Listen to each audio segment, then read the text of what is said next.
L'enfant qui ne s'aime pas plus qu'on ne l'aima ou qu'il a cru qu'on l'aimait peu. L'enfant qui recherche partout où il est la preuve de lui-même. L'enfant jamais vu par soi que dans les yeux suspicieux d'autrui. L'enfant poursuivi par soi-même partout jusqu'à la perpète, dans ce qui sera son cœur de vivant au seuil de la tombe ou sur le paillasson aux portes de l'infini. Mon père m'a dit, par voix de son maître, pour copie conforme sa moitié, ma mère, que je n'avais qu'à bien tenir mon rang, c'est-à-dire moi-même en version sociale, à bon entendeur, salut, je m'entends. Avec codicile en parler moral qu'un bon communiste est premier partout, et pas minus moche chez les derniers en tout, prends ça pour ton grade si t'es que deuxième. J'ai pas su d'emblée ce que signifiait l'adjectif critique pris comme substantif, et fort peu après l'avoir deviné, je ne l'ai plus su. Mais je fus depuis, et je suis encore, jusqu'à ce que vienne toujours, et ses suites, tendues là-dessus comme un élastique, et il me revient souvent à la gueule quand je me trouve nul. Or, c'est bien souvent qu'on s'apparaît tel, et à des hauteurs moins hautes qu'on voudrait, surtout quand on sait pas bien où le haut est. 2. Je suis l'enfant nettoyé, l'enfant qui sent bon, l'enfant de Cadom et du torchon, l'enfant par les siens d'emblée épinglé aux nuées, l'enfant de l'ange et de l'aérion, l'enfant loup, charmé et calmé dès avant de naître par le père François de tout poil ou plume, l'enfant du goût généreux, l'enfant complaisant, l'enfant sacrément bon en sang, l'enfant ami des oiseaux, des chiens et du vermisseau, l'enfant aux petits soins pour tous les autrui, car l'humain est bon selon son appréciation. Mes aïeux m'ont dit, aime Dieu, sa mère et la tienne, et tes proches cousins, puis le voisinage par cercle concentrique, jusqu'à ton prochain, même le plus lointain, et les créatures prises en général.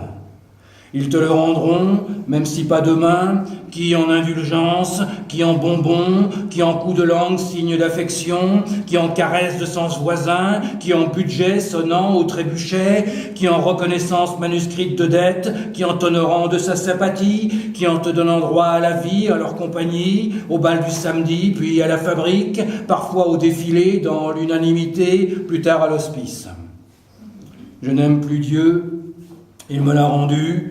Voyez mes écorchures et le bleu des doutes qui me tuméfient. Sa mère et la mienne, elles me font la gueule derrière leur tricot en médisant de mes actions depuis que les dites ont périclité en chute à la bourse de leurs opinions.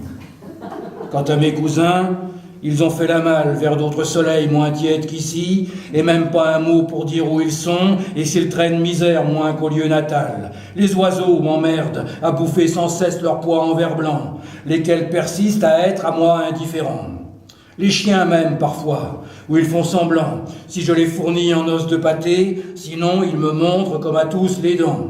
Pour les créatures, elles m'empestent surtout avec de l'odeur de sournoiserie, car la matière morale en elles est surtout chafouine et la physique pourrie. Mais je leur ferai du bien malgré elles, et je saurai bien, pour leur apprendre à vivre, arracher les dents carriées du vice qu'elles ont dans la peau, pour mettre à la place du penchant plus beau, le soleil levant sur la cité future, la fin des castagnes entre les gros lards et les efflanqués, et les lendemains qui gazouillent des cœurs populeux sur les ruines fumantes du palais d'hiver. 3. Je suis l'enfant grenouille, l'enfant gluant du dedans, l'enfant qui se bave et se morve dehors, l'enfant projecteur de liquide surtout par tous les trous, l'enfant d'Harpothalamos et d'Harpithalamous, né du matelas d'Hypothalamos et de l'étaïr Hippodamie avant Jésus-Christ, l'enfant enchanté par la fée Gadouille et Merlin Barbouille, l'enfant du limon resté à sa boue à jamais collé, l'enfant Groucho Marx aux genoux pliants dans l'axe du cigare rougeoyé du bout par le feu d'essence, l'enfant hormonal, l'enfant cochon. Mes vieux m'ont rien appris, sauf en implicite, par force d'exemple, à me perpétuer pareil que, en gros, au fil de la viande. Mes frères m'ont montré, par des exercices gymnastiques pratiques, où ça fait du bien quand ça passe, à ce qu'ils disaient avec des œillades. Mère ne m'a rien dit, sauf de décoller mon œil du trou de serrure de la salle de bain quand elle prend le sien. Ma grande sœur non plus, mais de m'aller voir ailleurs où pas elle ne va qu'à des ablutions en combinaison à dos de bidet. Ni ma petite sœur, sinon que de son minou à nul poiluchon je retire mes doigts les nuits où l'on dort dans le même lit par économie d'hôtellerie. Père, pas davantage, quoiqu'il m'ait convié au fond du jardin après les travaux en horticulture, au concours d'urine qui pose le mal en tant que fortiche un peu là en jet. Puis, il m'expliqua en termes sans détour que ça exerce l'homme digne de son père, à pisser pareil, par le même tuyau, autre chose, comme sirop, avec un clin d'œil. J'ai pissé très haut, très loin, et tout jaune, sous l'assentiment de toute la fratrie vers les héliotropes, et on a bien ri que ma goutte pleuve fort loin du soleil, c'était pas comme eux, mais patience les potes, qui vivra plus loin, pissera plus haut, et pas que dans l'herbe. 4.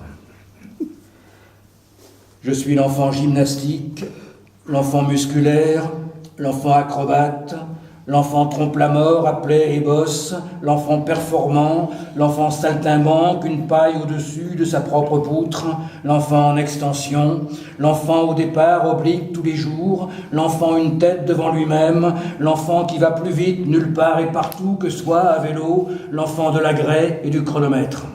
Père m'a dit, sois fort, purifie ton corps, entraîne dans l'ardeur comme conseille Shōjin, le sage tout bridé, et va pas distraire dans la paresse, la boisson, le style intellectuel maigrichon.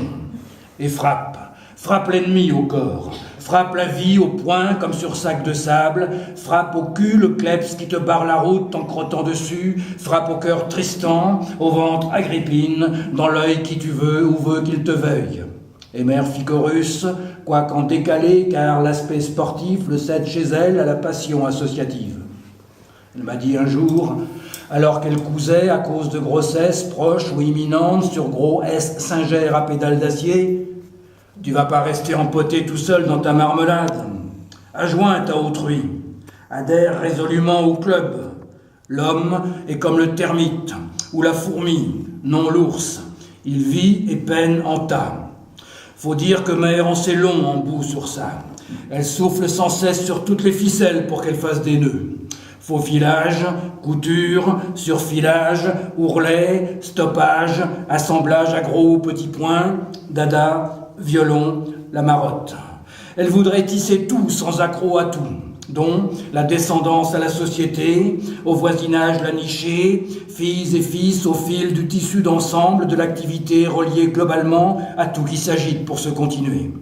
Elle est elle-même, à titre d'exemple, de toutes les ligues, unions, cliques, cercles et associations, tant philanthropiques que plus militantes, de bonne amitié et de concorde fortifiée, de parfaite union comme de commerce et persévérance réunis, tant de la Philadelphie armoricaine que de la Jérusalem des vallées égyptiennes, des femmes françaises comme de Tupperware et des joyeuses tricoteuses. Ainsi, je suis l'enfant cousu, forcément tenté par le décousu de n'importe quoi, mais l'enfant musclé jusqu'au bout des doigts, qui résistera des 4 fers à ça et qui se fera des crampes aux pensées de peur de déraper. Voyez la tétanie en boule au bout de chaque extrémité qui ne cesse pas, à cause de ça, de me ravager la face de tic, acné volcaniques en feu, rictus et grimaces. Merci beaucoup.